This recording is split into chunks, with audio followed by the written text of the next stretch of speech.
going to be a busy next 48 hours, that's for sure. Mike, so let's just go off the top. What are you hearing about this weekend? How did it go? What were some of the recruits saying that went on the visit? Not just the 2022 guys, but some of the 2023 guys. What are you hearing? Yeah, fantastic visit. In fact, I've been sidetracked. I meant to get it up a little while ago. We had Preston got a good interview with Hunter Osborne from Hewitt Trustfield, the lineman from Alabama. I'll have that up on the site here as soon as I'm done with you. But yeah, it's, we're waiting on Danny Lewis. We're waiting on Citizen. Citizen will be at 11 a.m. At Lake Charles Prep on Wednesday. Harold Perkins, of course, in the 1 o'clock hour on Wednesday. Jacoby Matthews. And they're going to see about the other two kids from Texas. So I tend to think LSU is going to finish pretty darn strong. I think when you talk about Trevante Citizen right now, he's always been a bit of an unknown. In fact, when he committed to LSU initially, I was a little surprised then because everything we had been getting out of Lake Charles in that time period was negative. And then all of a sudden he up and commits to LSU, and he was firm for a while, and then he wasn't. I think had he signed in December, it would have been Auburn. But now we've seen what happened with their offensive coordinator situation. And I don't care how much he might like Cadillac Williams or anybody else on the staff that's recruiting him. I don't know how he can choose Auburn over LSU. And so then, in my mind, it's either LSU or Florida. But because I know Billy Napier, Jabbar Jalouk, and Corey Raymond have done a very good job with him as well. Mike, how big of a blow would it be if two of the teams that you play religiously in Florida and Alabama takes 3 wide receivers? Maybe if Danny Lewis goes there, we don't know that yet, and I'll ask you about Danny Lewis in a minute. But then you get Trevante Citizen that goes to Florida. How big of a blow would that be for Brian Kelly in his first year? Or is it, look, you're in a transition year, and you can't really hold that against him? I still think it would be a blow because just like LSU's in a transition year, so is Florida. So I don't know that will fly. I tend to think Danny Lewis is going to be LSU. What are we talking about? We've got a handful of guys, and I was joking earlier with somebody about 5 for 5, and I don't think that's something you want to do right now. Right. Well, and look, you said Danny Lewis possibly, making his way to LSU. Mike, it's really quiet there, right? I mean, he's not talking to a lot of people. What's your gauge there? Because Bama comes in late, LSU comes in late after he really explodes on the scene in the state of Louisiana. What are you thinking about Danny Lewis? Is your heart really, or is your gut telling you he might be leaning to Baton Rouge? I think so. I think he had a fantastic visit last week. What I've said all along, whether it's Jacoby and Ponchatoula or Danny Lewis, a New Iberia kid, I have a hard time believing that a New Iberia kid's not going to pick LSU. And I think LSU's done a fantastic job recruiting him. And I think, a big part of this is LSU getting Kayshon Boutte squared away.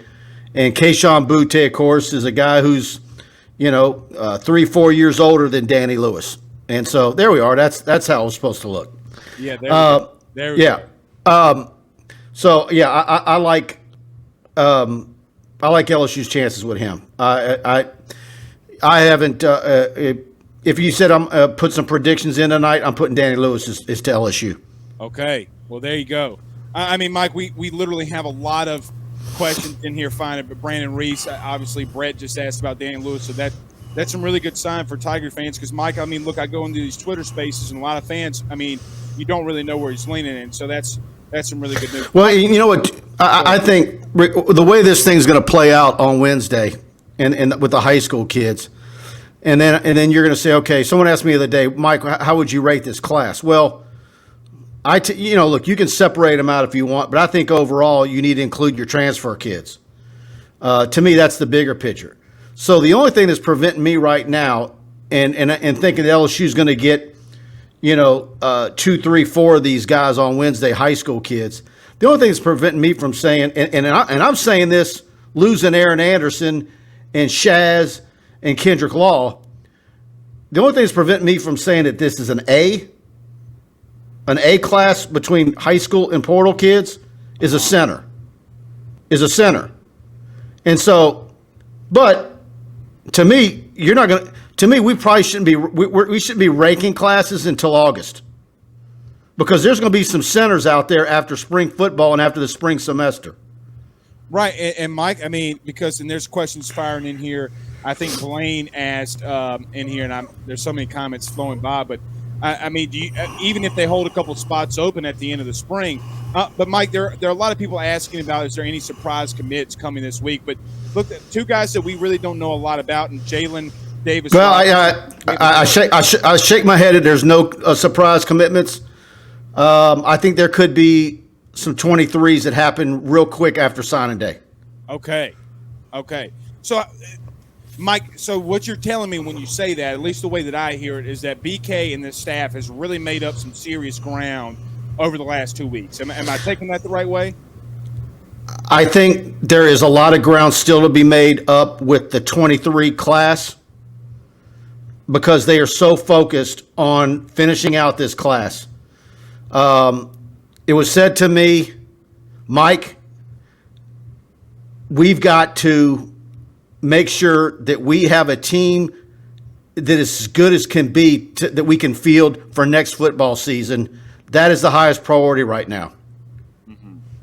And then so after Wednesday, then they can go 100 miles an hour at 23, 24, junior days, boys from the boot. They may already have a schedule in mind for when they start spring practice.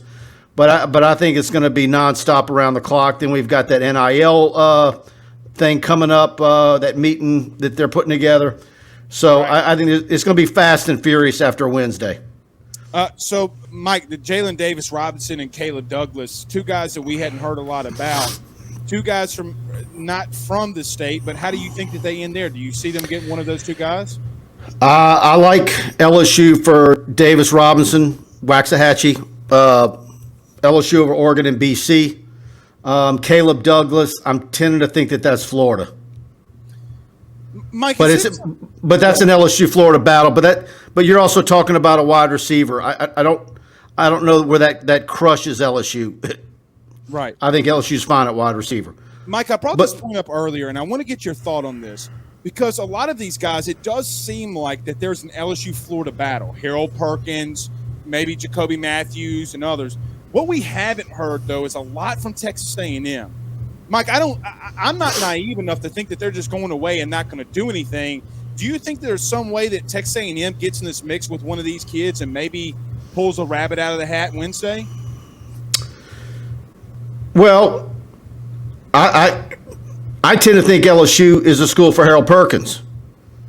But, I can make a prediction for Harold Perkins tonight or tomorrow. But I think anybody's going to be.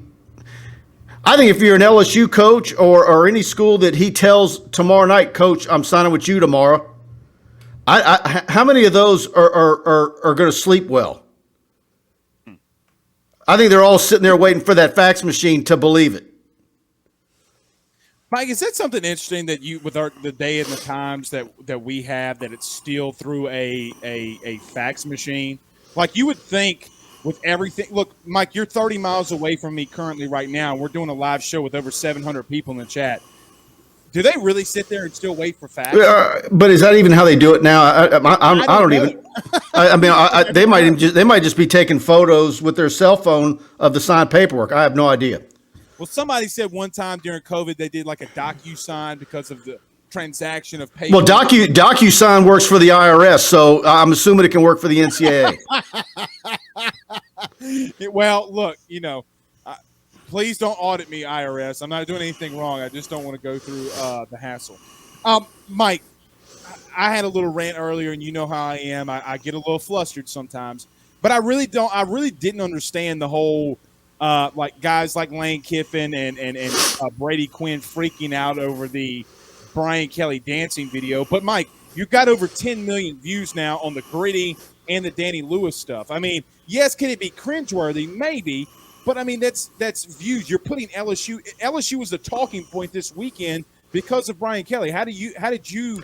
When Lane Kiffin does that and talking about how he's grinding on a player, what's that handshake like next season? Right.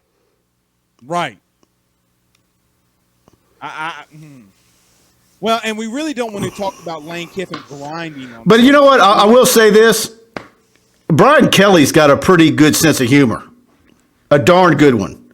Right. I think what I've seen of him, he's got a pretty dry sense of humor as well. So I think he takes it all in stride. Well, he'll talk about anything. Even in the Tom Rinaldi interview that he did, he was talking about being stressed out because all the rules and restrictions that he has at Notre Dame, and then you see him come here, and it's kind of like it looks like he's got a little bit of a chip off of his shoulder, like a boulder off of his shoulder, that he can just kind of be himself, and he doesn't have to worry about all the rules and restrictions. Yeah, I see. Pooh Bear says, "Do I like the Tootsie Roll or the Stanky Leg?" You know, I joked. I joked about about yesterday. What I say? There he goes again, or whatever I said in my headline.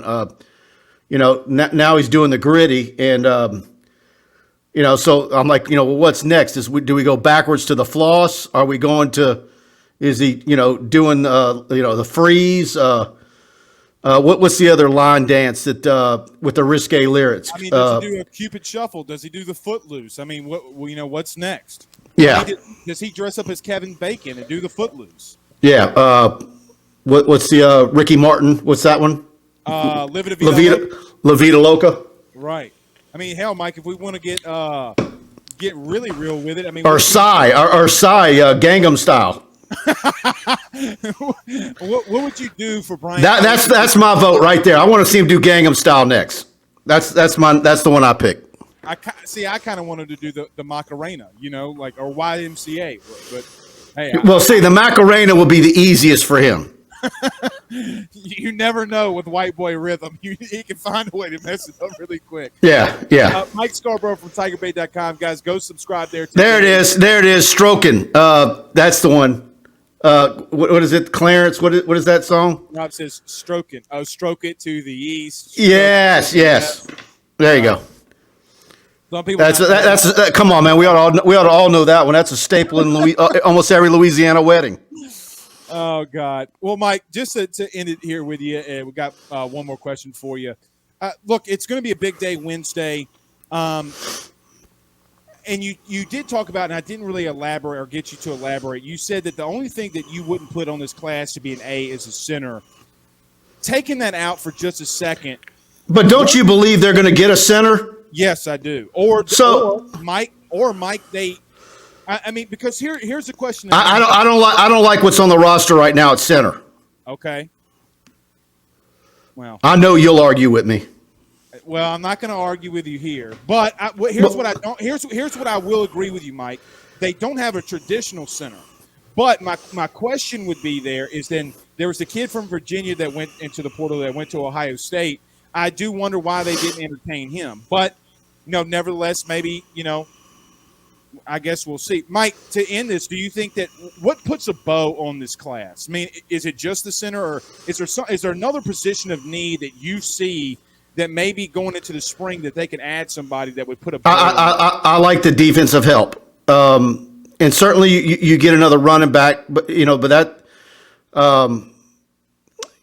I think Citizen, look, anytime you keep guys home, but if you're talking about getting a high 4-star or a 5-star, whatever service you want to look at on Jacoby, and then you add Harold Perkins, the number one player overall in the state of Texas, that's huge to the defensive side of the ball. So, and to me, that's one of those deals where you really get excited because knowing the timetable, knowing what they were up against, knowing the hurdles as far as not having coaches in place at certain times, the big advantage that Texas A&M had with Harold Perkins, if you get Harold Perkins and he's in Texas A&M's backyard with all the hubbub and all the fake news about the trajectory of the A&M program, but he ends up at LSU. You know, that's always been, in my mind, one of the reasons why A&M has never gotten over the hump is because the LSUs and the Oklahomas have been able to go on to East Texas. In my mind, them losing a Harold Perkins would be the equivalent over the years of LSU losing a Walker Howard or an early Doucette. The main guys that were upper echelon, national names. You just don't let that happen. Well, I think that, that report, we could go into days about that report, but he said he spoke with nobody that donated $30 million to Texas A&M or to the big pot of, Well, and I think that's another thing that we're going to find out over time. And I joke that it's kind of like a pyramid scheme. Well, who benefits in a pyramid scheme? The people who are on the ground floor on day one. Right? So this year is the one where the guys get some crazy numbers, but over the next 2, 3, 4 years, do we start to see the numbers even out and get a lot more realistic? That's a good point. That's a really good point. I lied. Pooh Bear does have one last one for you. He says, non-recruiting question, but hashtag Ask Mike, does Preston ever challenge you to Scrabble with the big words he uses in Twitter Spaces?